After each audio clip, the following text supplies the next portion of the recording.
মা আমার বুক তো ধরপড় করতেছে, আমি কি লিখবো? এখন আমরা দোয়া করা ছাড়া কিছুই করতে পারি না।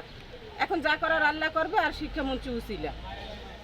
মানে হুট করে যে পরীক্ষার হল আগেই টাইট, তাইলে বাচ্চারা পড়ছে কি? আগে তো সেটা না উচিত ছিল। তাইলে পরীক্ষার 2 মাস পরে নিত।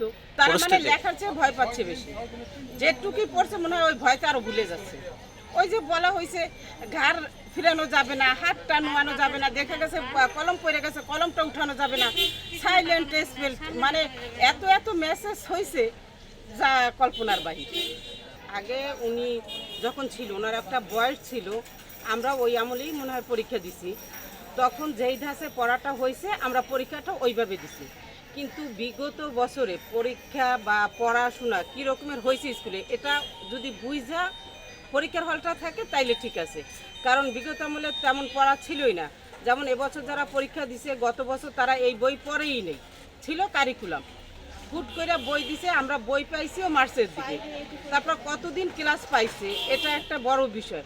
তার মধ্যে যদি বলে যে পরীক্ষার হলে এখানে নোয়া যাবে না, হাতটা বাঁকানো যাবে না, মাথাটা ঘুরানো যাবে না, এটা আসলে একটু বাচ্চাদের জন্য অতিরিক্ত হয়ে যাচ্ছে। কারণ এর আগে পরীক্ষা কিভাবে চলছে, 15 থেকে 16, 17 বছর, এইটা যদি মাথায় রাখা তারপর সে বলতো যে না, আগে মানে বিগত এত বছরগুলোতে অনেকটা গ্যাপ ছিল, আমি আগে স্কুলের পরিবেশ পড়ালেখা ঠিক করি, তারপর পরীক্ষার হল।